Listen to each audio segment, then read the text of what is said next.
Hello दोस्तों, स्वागत है आपका निश्चित आईएएस चैनल पर। आज हमारा टॉपिक रहेगा जैव विकास, एवोल्यूशन। और एवोल्यूशन के अंतर्गत हम क्या पढ़ेंगे? लैमार्कवाद, डार्विनवाद। उससे पहले हम यह देखेंगे कि जीवों की उत्पत्ति के संदर्भ में किन किन वैज्ञानिकों ने क्या क्या सिद्धांत दिए थे और किस किस के कारण से उन्होंने जीवों की उत्पत्ति को माना था। तो सबसे पहले ये देखेंगे कि जीवों की उत्पत्ति कितने संदर्भों में मानी जा सकती है और किन किन विद्वानों ने मानी थी। तो उससे देखते हैं, हम पढ़ेंगे जैव विकास, इंग्लिश में इसको एवोल्यूशन बोलते हैं।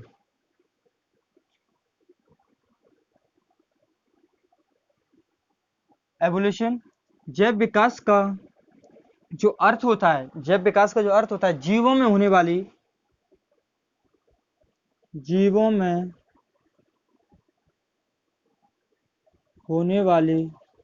सतत प्रक्रिया, जीवों में होने वाली सतत प्रक्रिया जैव विकास का अर्थ होता है। जैव विकास के जब जीवों की, आपने सब सुना होगा कि पृथ्वी की जो उत्पत्ति से ही जीव की उत्पत्ति मानी गई है।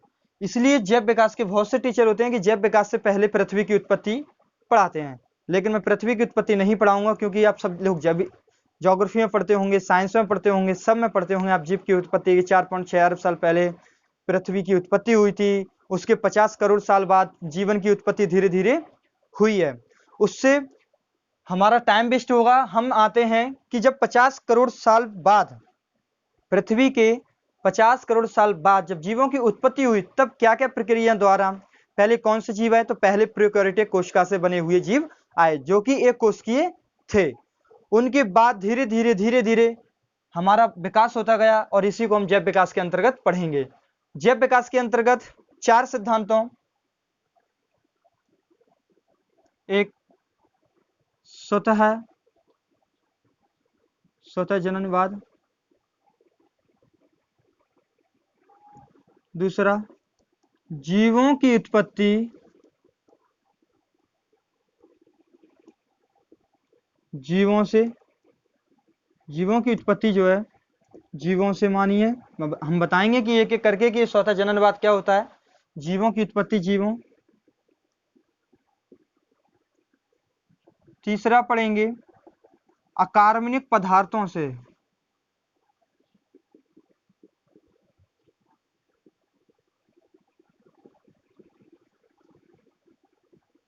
अकार्बनिक पदार्थों से जीवों की उत्पत्ति मानी है कुछ विद्वानों ने।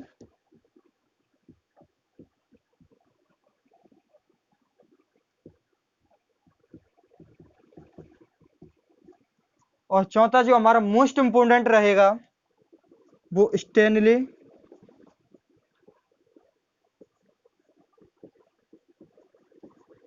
मिलर के अनुसार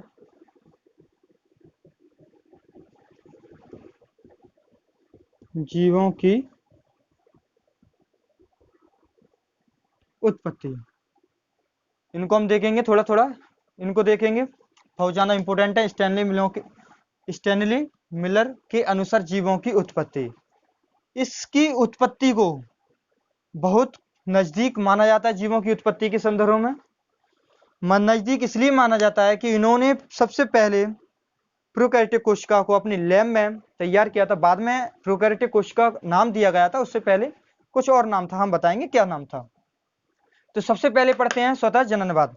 स्वतः जननवाद में आपको सुना देता हूं कि इन चारों के बारे में क्या क्या होता है, क्योंकि लिखने के लिए कुछ खास है नहीं। हम लिखेंगे डार्विनवाद और लैमार्कवाद, उनकी आलोचना भी देखेंगे। लैमार्कवाद की क्या आलोचना रही है और डार्विनवाद की क्या आलोचना रही है। तो देखते हैं। जब स्वतः जननवाद का मतलब होता है, स्वतः जननवाद का मतलब होता है कि सड़े गले पदार्थ, जो सड़े गले पदार्थ या सामग्री से जीवों की उत्पत्ति, कुछ विद्वानों ने स्वतः जननवाद कहा है कि जो जीवों की उत्पत्ति होती है वो स्वतः होती है और सड़े गले पदार्थों में से हो जाती है। इन्होंने, लेकिन इनके सिद्धांत को माना जाना नहीं गया। जीवों की उत्पत्ति जीवों के संदर्भ में, और लुईस पाश्चर ने कहा कि जीवों की जो उत्पत्ति है वो जीवों से होगी। कैसे होगी? उन्होंने अपने 3 जार लिए। हम आपको बता देते हैं कि जार जो होते हैं वो एक बोतल के समान होते हैं।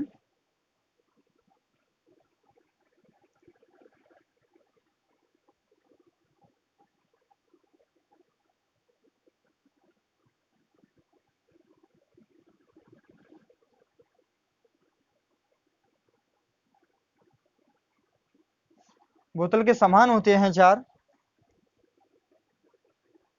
लुईस पास्चर ने। तो उन्होंने देखा कि इन बोतलों में मीट भर दिया। क्या भर दिया? मीट। एक को ट्रांसपेरेंट पॉलीथीन से ढक दिया, एक को कपड़े से ढक दिया और एक को खुला छोड़ दिया। खुला, क्या छोड़ा? खुला छोड़ दिया। एक को कपड़े से ढक दिया, एक को ट्रांसपेरेंट पॉलीथीन, मतलब बाहर से दिखाई दे रहा है कि इसके अंदर क्या है, और एक को खुला छोड़ दिया। खुले हुए कुछ देर बाद जब देखा गया कि खुले हुए मीट पर नए जीव आ गए। क्या आ गए? नए जीव, जैसे जीवाणु। जैसे जीवाणु।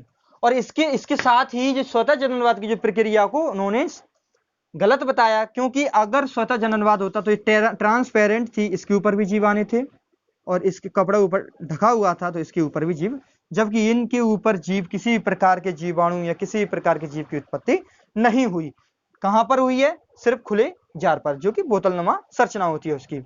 इसके आगे देखेंगे कि अकारण पदार्थों से जीवों की उत्पत्ति। ऑपरिन और हेल्डिन दो वैज्ञानिक थे। ऑपरिन और हेल्डिन नामक वैज्ञानिकों ने बताया कि अकारण पदार्थों से भी जीवों की उत्पत्ति हो जाती है। अकारण पदार्थों के अंतर्गत जो जो आते हैं उन सभी से जीवों की उत्पत्ति होती है। अब हमारा महत्वपूर्ण ये रहेगा कि स्टैनली मिलर के अनुसार जीवों की उत्पत्ति किस प्रकार माना है। तो उन्होंने एक खुद की प्रयोगशाला अपने में निर्मित किया। इन्होंने खुद की प्रयोगशाला को बनाया और उसके अंतर्गत जल, तुम्हारा हाइड्रोजन, मीथेन, अमोनिया, इकट्ठे जो पदार्थ है हमारे एलिमेंट को इकट्ठा किया। फिर उसके ऊपर इलेक्ट्रिक स्पार्क कराया गया, जिससे अमीनो अम्ल का निर्माण हुआ। और इसको ही उन्होंने आगे जाके उन्होंने प्रोकैरियोटिक कोशिका का नाम दिया। प्रोकैरियोटिक कोशिका का नाम दिया। और आप जानते हैं, आपने अगर हमारी पहली वीडियो देखा होगा तो प्रोकैरियोटिक कोशिका भी एक जीव होता है, जो मैंने यूकैरियोटिक कोशिका और प्रोकैरियोटिक कोशिका के बारे में बताया था। तो इसलिए स्टैनली मिलर के अनुसार जो जीवों की उत्पत्ति है वो सबसे नजदीकी मानी जाती है।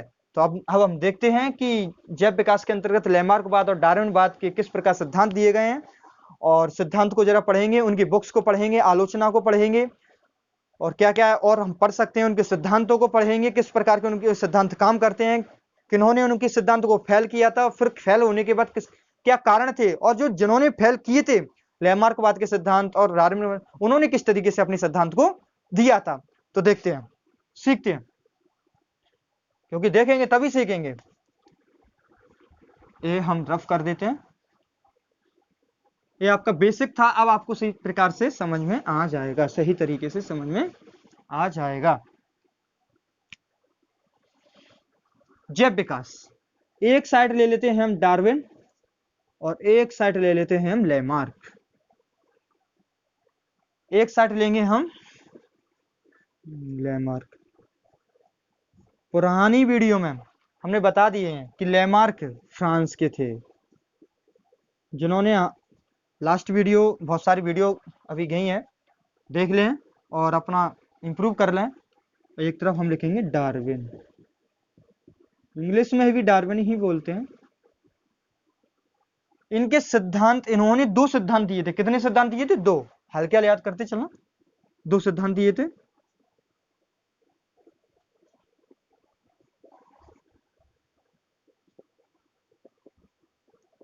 दो सिद्धांत कौन कौन से थे? जीवों का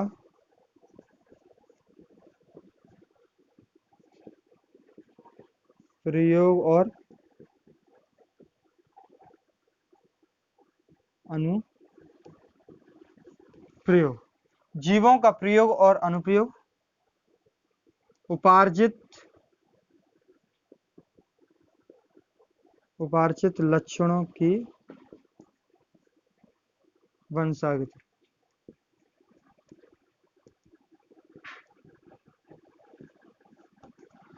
तो दो सिद्धांत दिए थे, जीवों का प्रयोग और अनुप्रयोग, उपार्जित लक्षणों की वंशागति, समझाएंगे।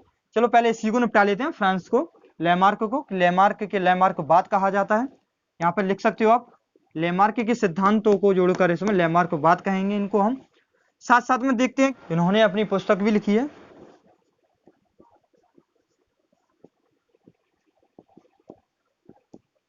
फिलोसफिक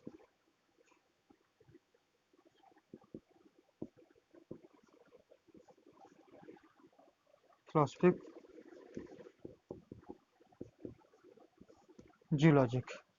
इसके अलावा इनके आलोचनकर्ता भी थे, आलोचक। सबसे जो मुख्य प्रमुख जो आलोचककर्ता थे उनमें देख लेते हैं कि कौन कौन थे आलोचक। बिजमान, जो कि जर्मनी के थे, बिजमान जो कि जर्मनी के थे, और एक कुवियर भी। इन्होंने ही चूहों पर प्रयोग कर इनके सिद्धांत को फैल किया था। आगे जब इनको पढ़ेंगे तब इनको पढ़ेंगे, बता देते हैं आगे। और देखते हैं, अब देखते हैं डार्विनवाद में। डार्विनवाद के जो सिद्धांत थे वो 5 सिद्धांत दिए थे डार्विनवाद ने।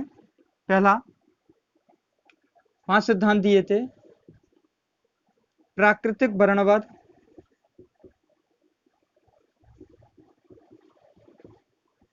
प्राकृतिक वर्णवाद, इंग्लिश बताएंगे, जीवन संघर्ष, प्राकृतिक वर्णवाद, जीवन संघर्ष। और तीसरा रहेगा योग्यतम की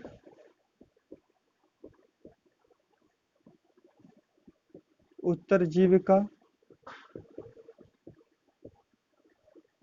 योग्यतम की उत्तरजीविका। और चौथा रहेगा हमारा प्रजनन की तीव्र दर,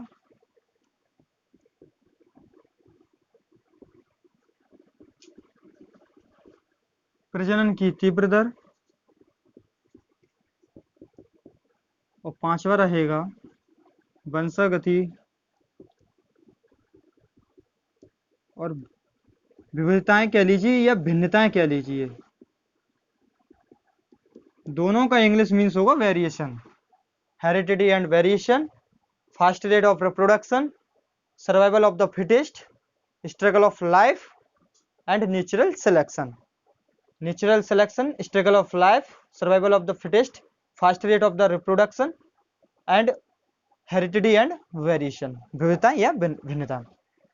इन्होंने 5 सिद्धांत दिए और 5 सिद्धांतों में बताया कि प्रकृति चुनाव करती है, प्रकृति चुनाव करती है, और प्रकृति के चुनाव के द्वारा जो संघर्ष करेगा वही प्रकृति के चुनाव जीत पाएगा, और जो संघर्ष वही करेगा जिसमें योग्यता होगी, और जो योग्यता होगी वो ही आगे जाके अपनी संतानों की उत्पत्ति, प्रजनन की तीव्र दर करेगा, और जब जाके वो वंशागति और भिन्नताएं वंशागति से लड़ पाएगा। तो इन्होंने इस टाइप से 5 सिद्धांत ट्रिक बना के भी आप याद कर सकते हैं। इनकी कमी क्या थी, जरा डार्विनवाद की कमी देख लेते हैं। इन्होंने आनुवांशिकता के आधार पर अपने सिद्धांत को नहीं दिया। किसके आधार पर नहीं दिया? आनुवांशिकता के सिद्धांत पर। आनुवांशिकता, जैसे विकासवाद को इन्होंने समझाया, तो विकासवाद को इन्होंने ये नहीं बताया कि आनुवांशिकता के आधार पर विकासवाद माना जाएगा। ठीक, एक कमी ये हो गई, कहते हैं कि विकासवाद को लिख देता हूं, विकासवाद को आनुवांशिकता के आधार पर नहीं समझाया, नहीं समझाया। एक और था इनका कि भिन्नताओं की उत्पत्ति पर प्रकाश नहीं डाला। भिन्नताओं की उत्पत्ति पर, जैसे हमारे जो भिन्नताएं होती हैं, तो देखो जब छोटे जीव बड़ी भिन्नताएं या बड़े जीव छोटी भिन्नताओं से उनको कोई इफेक्ट नहीं पड़ेगा, तो इस एक भिन्नताओं की भी है। अगर आपने हमारे चैनल को सब्सक्राइब नहीं किया है तो कर लें, क्योंकि आगे का हमारे इंपोर्टेंट टॉपिक और आने वाले हैं। अभी हम बेसिक सिखा रहे हैं, फिर अभी टिश्यू का चैप्टर चला था, टिश्यू के बाद सॉरी ये सेल का चैप्टर चला था, सेल के बाद टिश्यू पढ़ेंगे, आगे फिर और इंपोर्टेंट पढ़ते चले जाएंगे। ये जो हमारे फंडामेंटल टॉपिक्स हैं एवोल्यूशन, इनका कोई क्रम नहीं होता, इसलिए हमने पहले ही सारे टॉपिक करा दिए हैं कि जीवों का वर्गीकरण, जैव विकास, आज खत्म हो जाएगा ये जीवों का विकास। लैमार्कवाद हो गया, डार्विनवाद हो गया है, संभवतः ये भी हो गया कंप्लीट। अब देखते हैं जीवों का प्रयोग और अनुप्रयोग, इसके उदाहरण देख लीजिए। इसके उदाहरण जो हैं यहाँ लिख देते हैं या बोल देते हैं, आप लिख लीजिए। जीवों का प्रयोग और अनुप्रयोग, जिराफ की गर्दन का लंबा होना, जिराफ की गर्दन का लंबा होना,